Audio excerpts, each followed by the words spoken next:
know that chances of my brother not going to be hanged is very slim, but I still do not want to give up. Following a 2-year hiatus, death row executions are back in Singapore. In the last 22 years, 500 executions almost have taken place. Not a single clemency has been granted. The country has some of the strictest drug laws in Asia, where being caught with just 1 tablespoon of heroin results in a death sentence. People talk as if all these men on death row are like hardened criminals, or they talk about them as if they're evil. The majority of the country still supports capital punishment. In 2019, we had a survey that showed very strong support for the death penalty from Singaporeans. But a growing number of people are now challenging it. I came today because I think the death penalty should be abolished. In March 2022, the execution of Nagentran Dhammalingam sparked a wave of protests. In 2010, he had been found trafficking 3 tablespoons of heroin into the country, but lawyers appealed his sentence on the grounds he was intellectually disabled. On that basis alone, he should not be killed because he's a handicapped individual, and that under international law is against the law. Could the tide be about to turn in Singapore, or will minor drug offenders continue being sent to the gallows to ensure it remains one of the safest countries in Asia?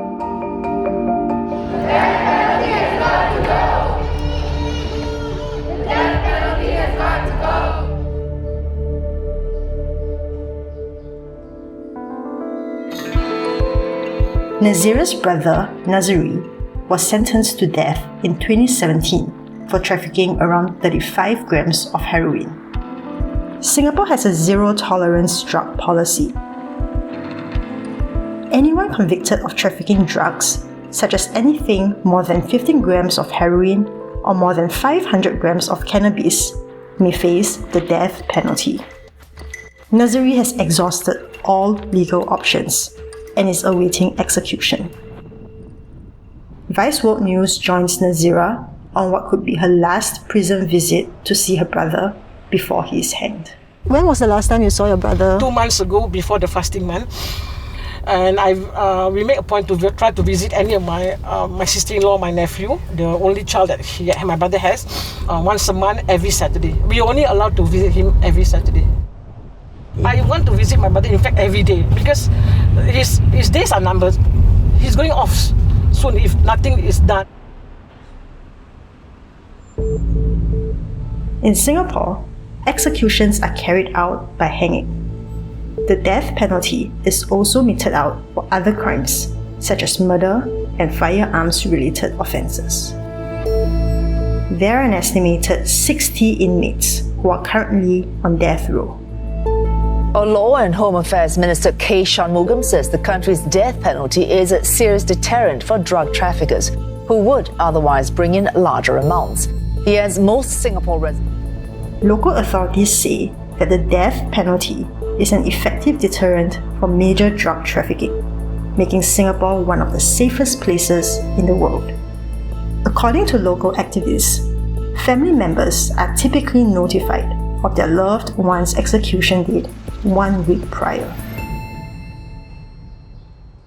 How was the visitation just now? Overall, all of us are happy. My brother is looking very radiant, very happy. But only thing, of course, we cannot hug him because there's a glass in front of us. But he's very happy to see his only son, only child. He also advised us to keep healthy, to be positive. I have to console myself. I have to change your mindset that if anything happens, just tell yourself, and I tell myself too, because I'm very upset, that you're going to a better place. Nazeri was arrested on 13th April 2012. According to his ex-wife, Sheila, who is still visiting him in prison, their failed marriage was largely due to his drug addiction. This is when I married on the 8th of March 1994. If you don't mind me asking, why are you still involved and helping him in his life even though you are divorced? Love, the love is still there, you know, because he always in and out, but my love with him still in here. Somehow I got son with him. When he in and out and in and out, so it's difficult for us to be together. Honestly, there's no other man greater than my dad. Because he's a good man. Even though he take drugs or whatever shit he's doing, right, he doesn't lay hands on my mother or me.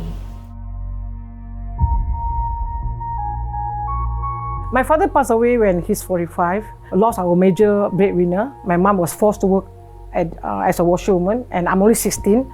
There's 9 of us. The youngest sister was given away, and all my other siblings grew by themselves like a wild plant. But unfortunately, my brother mixed with a bad company. He's hooked to drug at the age of 14. At that time, were you aware of Nazeri's drug addiction? Yes, I'm aware, but I'm helpless. What can I do? I'm only 16 at that time. And my life is that time, I focus is just to support the family. It's very tough. As a heavy drug user, Nazeri has spent most of his life shuttling in and out of prison. Despite this, he had not managed to stop his drug use. In 2021, Nazeri filed for a review application, seeking a psychiatric assessment for his heavy heroin consumption. But it was ruled that there was insufficient material to justify reopening his case.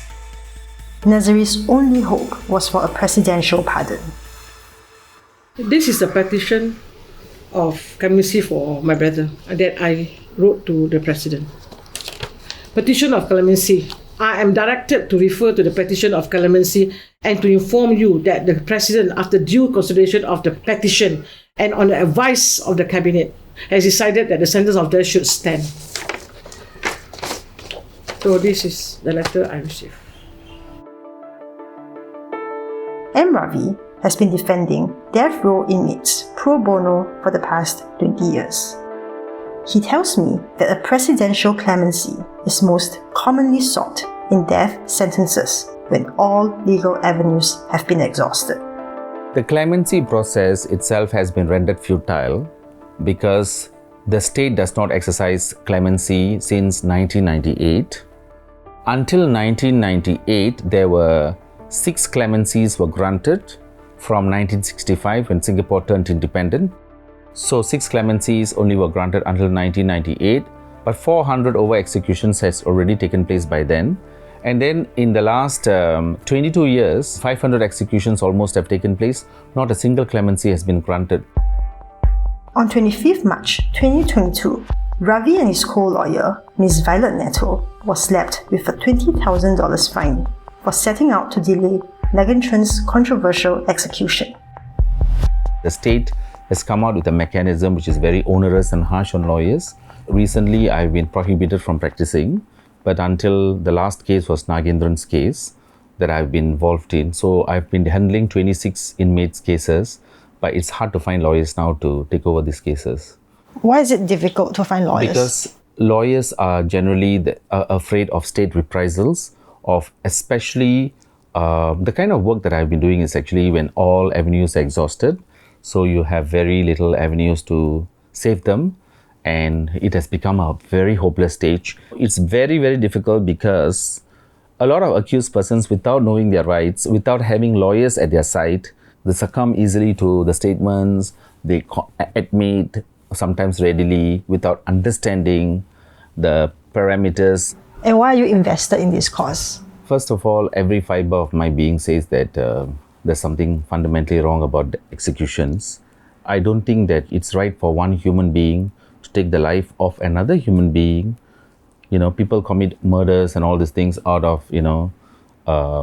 passion of crime and so on and so forth. But for a premeditated murder of an entire society on a human being is unacceptable, and it's very painful.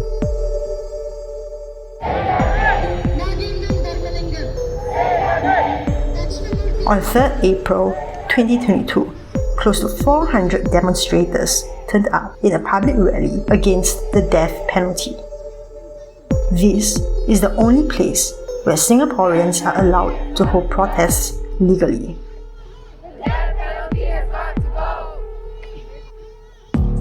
The protest, organised by anti-death penalty group Transformative Justice Collective, took place shortly after the execution of Abdul Kahar on 30th March 2022.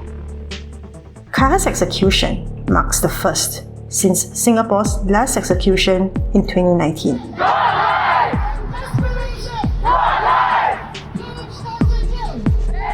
You kill the fella died already, that's it. It's over. But the family, they've been punished, forever until the memory is there, and then they are hurt. It's not good, it's very painful, when somebody you love, they kill.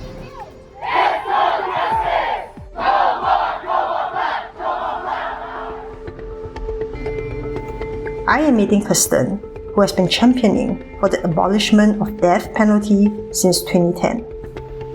Along with a group of friends, they started the Transformative Justice Collective, an organisation seeking reform in Singapore's criminal justice system.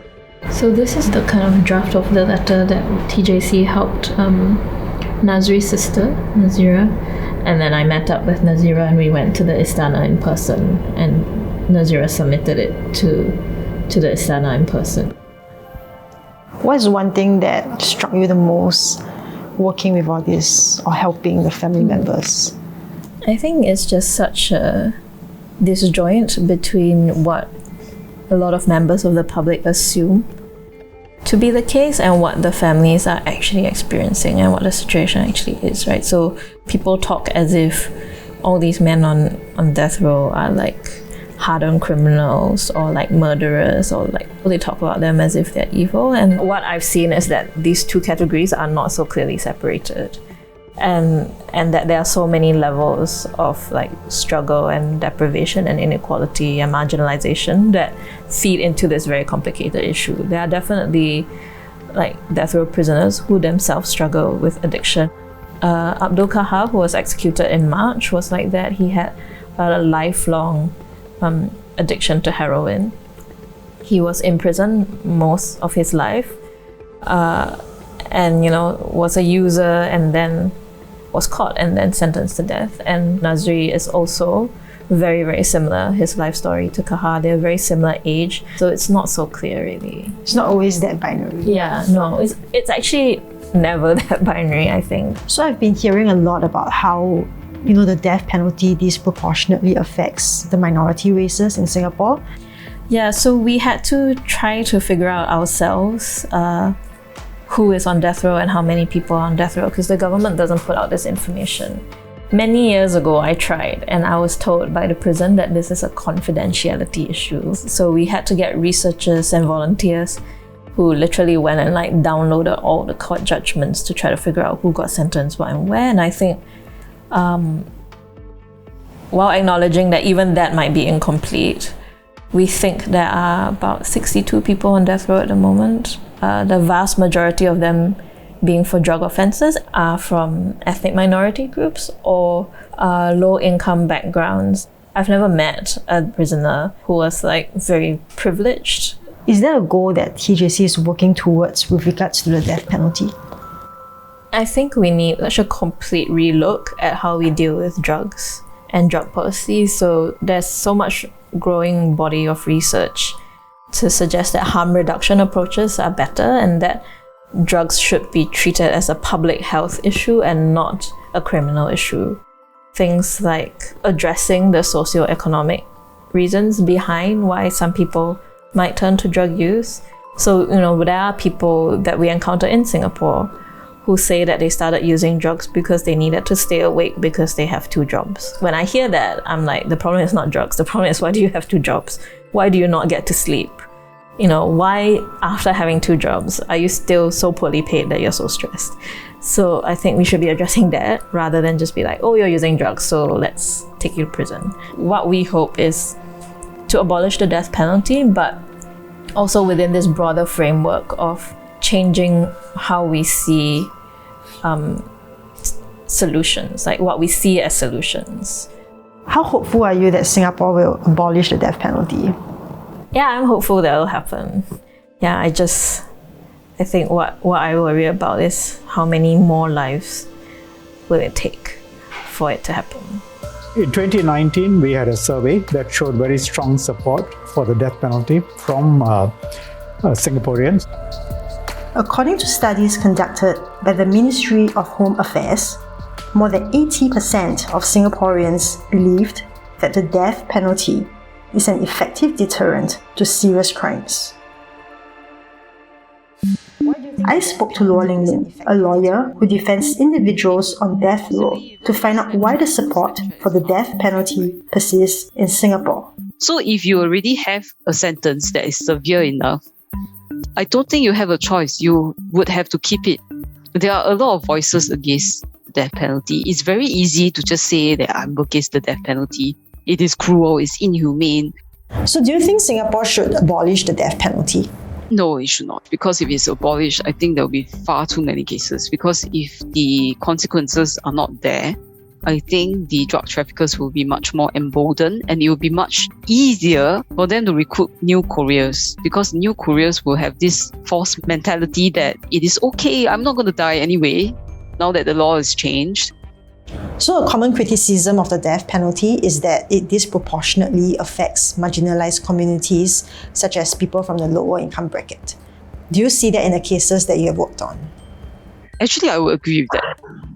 100% of my clients are from that bracket. Actually, one of them, the convicted drug trafficker, he had borrowed money from a loan shark. And the loan shark told him, if you transport something for me, I am going to help you minus off what you have owed me. He then decided to do it. Yeah. He decided to do it because of his economic position.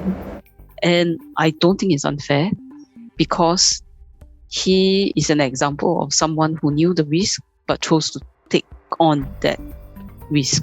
He chose to do that job, knowing that is the risk. The risk materialized, but these traffickers, they had a choice. They could choose to do something else. Just don't do drugs. Just do something else. But I still work on the death penalty cases, because I believe that because the sentence is so severe, all the more you must fight hard for these people. I feel just as strongly as how these people must go through a fair trial before they are convicted and before their sentences are carried out. What did your father bought for you that day at Orchard Road? It was Puma shoe. Oh, Puma shoe, sports shoe.